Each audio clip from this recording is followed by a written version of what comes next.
이번 영상은 기질의 두 번째 시간으로 기질 유형 중 까다로운 기질을 가진 아이들에 대한 이야기들을 해보려고 해요. 산만하고 집중도 잘 못하는 것 같고 다른 아이들은 규칙도 잘 지키고 친구들하고 잘 사이좋게 노는 것 같은데 내 아이는 규칙도 잘 못 지키는 것 같고 자꾸 선생님한테 야단 만드는 것 같으니까 부모님 입장에서는 굉장히 안타깝고 속상하죠. 하지만 까다로운 기질을 가진 아이들이 이런 단점만 가지고 있는 것은 아니에요. 우선 까다로운 기질의 아이들이 새로움을 낯설어하고 익숙함을 좋아한다는 것은요. 애착관계가 잘 형성된 사람에게는 굉장히 애교도 많고 자신의 장점을 많이 보여준다는 거예요. 보통 하면 잘하는데 라는 말들 많이 하지요.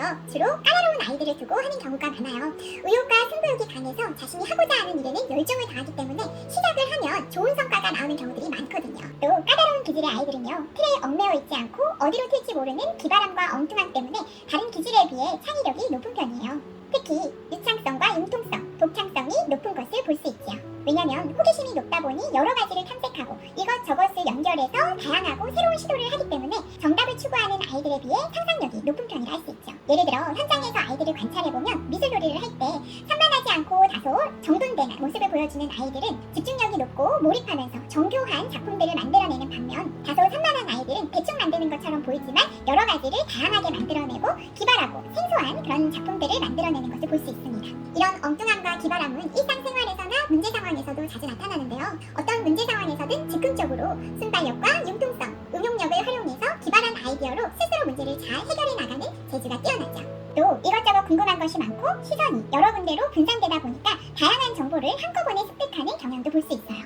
예를 들어 아이들과 현장 학습을 다녀온 후 이야기 나누기를 해보면 산만하지 않고 침착한 아이들은 교사가 준비해준 활동이나 교사가 설명해준 이야기들을 잘 기억하는 반면 다소 산만한 아이들은 교사도 보지 못했거나 의도하지 않았던 정보들을 습득해서 기억하는 것을 볼 수 있지요. 이런 창의적인 소양이나 태도는 사실 키워주려고 해도 쉽지 않은 영역이잖아요. 그러니 이런 까다로운 기질의 아이들이 가지고 있는 장점들을 잘 활용하시면 오히려 급변하는 미래 사회에 더 필요하고 더 잘 맞는 미래 인재상이 될 수도 있으니까 너무 걱정하지 않으셔도 되겠지요? 자, 그렇다면 이런 미래 사회에 필요한 인재적 특징들을 가지고 태어난 우리 까다로운 기질의 아이들의 장점을 잘 살려서 아이들의 특징이 강점이 되고 재능이 되고 더불어 좋은 성격으로 형성될 수 있도록 돕기 위해 부모가 어떻게 양육하는 것이 좋을지에 대해 하나하나 구체적으로 소개해 드릴게요. 첫째, 까다로운 기질의 아이는 새로움과 낯설음에 대한 불편함 때문에 의심이 많은 편이에요. 의심이 높다 보니까 쉽게 받아들이기가 어렵고 불안이 높은 편이죠. 따라서 부모는 무조건 해봐, 왜 해보지도 않고 싫대 라고 다그치거나 비난하기보다 새로운 것을 접하게 할 때에는 부모가 먼저 모델링을 보여줌으로써 아이가 스스로 편안함과 안정감을 느낄 수 있도록 도움을 주시는 것이 좋습니다. 둘째, 변화를 줄 때에는 아이와 충분히 상의를 하고 미리 예측할 수 있도록 해주시는 것이 좋습니다.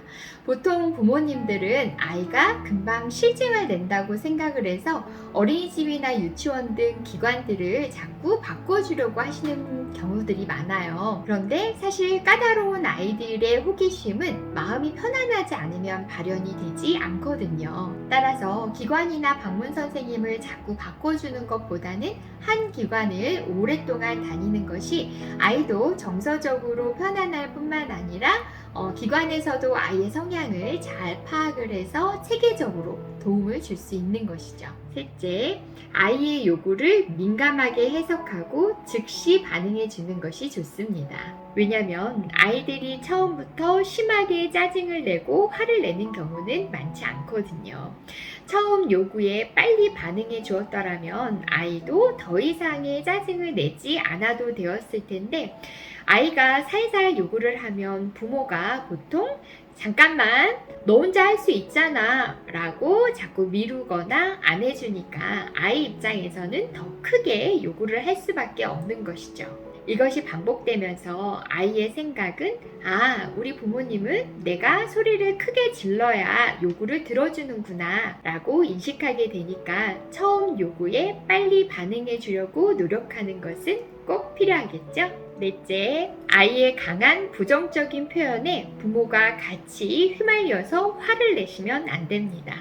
까다로운 기질의 아이는 표현의 강도가 센 데다가 평소 인내하는 힘이 조금 약한 편이라서 자신의 불편한 감정을 울음이나 짜증, 소리 지르기, 화내기 등으로 표현하는 경우들이 많거든요. 예를 들어 부모는 이불이 낡고 비위생적인 것 같아서 걱정스러운 마음에 이불을 바꿔줬을 뿐인데 아이는 자기 이불을 찾아내라고 그것도 당장 가져오라고 난리를 치거든요. 이럴 때 부모가 아이와 같이 버럭 화를 낸다거나 좋게 말하면 되지 왜 짜증을 내고 그래? 화내지 마, 짜증내지 마 라고 말을 하면 아이는 감정 조절에 좋은 모델링을 보지 못할 뿐만 아니라 자신은 감정을 표현했는데 부모가 화를 내니까 엄마는 내 마음을 모르네, 아빠는 나를 싫어하는 거야 라고 느끼게 돼요. 왜냐하면 아이들의 신념에는 사랑을 하면 나한테 화를 내면 안 된다, 나에게 예쁜 말을 해야 한다 라는 신념을 가지고 있기 때문이죠. 따라서 아이가 진정이 되지 않을 만큼 크게 화를 낸다면 진정되면 말해주렴, 기다릴게 라고 말을 하고 기다려주시는 것이 좋습니다. 다섯째, 아이가 짜증을 낼 때 부모는 해결에 초점을 두기보다 반드시 내가 너의 마음을 잘 알고 있다라는 공감의 표현을 먼저 해주시는 것이 꼭 필요해요. 아이가 떼를 부리면 부모는 당황을 해서 빨리 그 상황을 끝내고자 해결이나 대안 제시를 중심으로 말을 하는 경우들이 많아요. 하지만 아이는 공감을 해주어야 마음에 안심이 되고 그제서야 다음 이야기가 들리거든요. 예를 들어 아까 예시로 돌아가서 부모는 아이를 위해 이불을 바꾸어 주었는데 아이는 당장 자기 이불을 찾아내라며 떼를 쓰는 상황이라고 가정해 볼게요. 이때 부모가 버린 걸 어떻게 가져와? 없어 라거나 알았어, 찾아올게, 혹은 그 이불은 버렸으니까 그냥 이거 써 라고 반응하는 것은 모두 문제 해결이나 대안 제시와 관련된 반응이죠. 이렇게 부모가 갈등 상황에서 해결 위주로 반응을 하게 될 경우 아이는 부모가 자신이 왜 화가 났는지를 모른다라는 생각에 억울하게 되고요. 결국 이렇게 해결을 해줄 거면서 왜 빨리 부모가 해결해 주지 않았는지에 대한 의문과 분노가 생기게 되죠. 따라서 이 경우 먼저 엄마가 우리 아들의 의견을 물어보지 않고 너의 소중한 이불을 버려서 화가 났구나, 미안해, 다음번엔 엄마가 꼭 물어볼게 라고 공감의 언어를 해주시는 것이 우선이에요. 그리고 아이가 진정이 되고 나면 아이와 함께 해결이나 대안 제시를 같이 생각해 보는 것이죠. 여섯 번째, 매사 주도하고 싶은 마음이 큰 아이들이기 때문에 경쟁적인 분위기를 유도하는 것은 바람직하지 않습니다. 예를 들어 까다로운 아이와 놀이를 할 때 누가 이기는지 해보자, 엄마도 잘하거든, 엄마가 이겨야지 와 같이 이기고 지는 것에 중점을 두기보다 함께 해보자, 내가 도와주면 너무 고맙겠다 와 같이 협력적이고 협동적인 분위기를 만드는 것이 바람직해요. 왜냐하면 지나치게 경쟁적인 분위기를 만들 경우 주도하고 싶은 마음이 너무 큰 나머지 반칙을 사용하거나 지면 너무 속상해하는 모습을 보일 수 있기 때문에 주의가 필요합니다.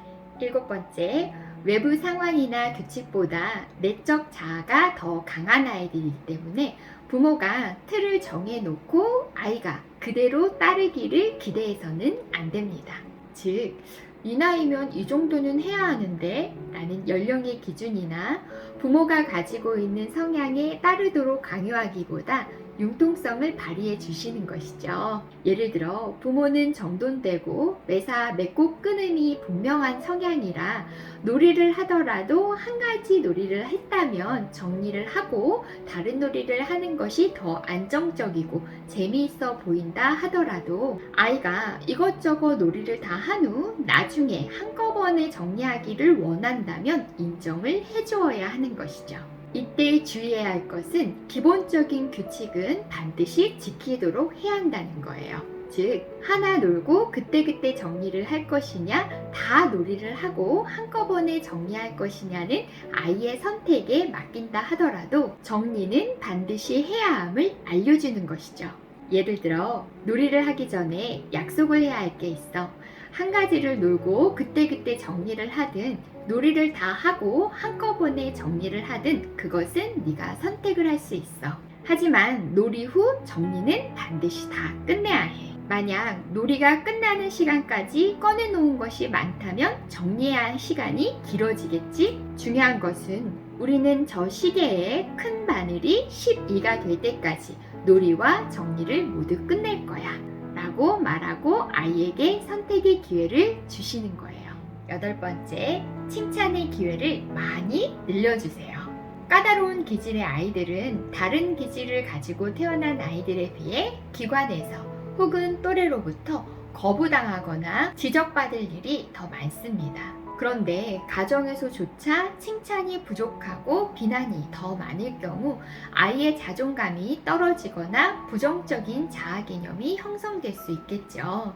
따라서 부모는 아이가 성공의 기회, 긍정적인 관계의 경험을 갖도록 돕는 것이 중요한데요. 이를 위해서는 너무 많은 규칙을 한꺼번에 지키도록 요구해서는 안 되고 한 개씩이라도 제대로 형성될 수 있도록 돕는 것이 중요하겠죠. 또 반드시 결과가 성공적이지 않다 하더라도 아이의 작은 노력이나 또 작은 긍정적인 변화에도 크게 기뻐하면서 칭찬해 주시는 것이 중요하다는 것 꼭 잊지 않아야겠죠?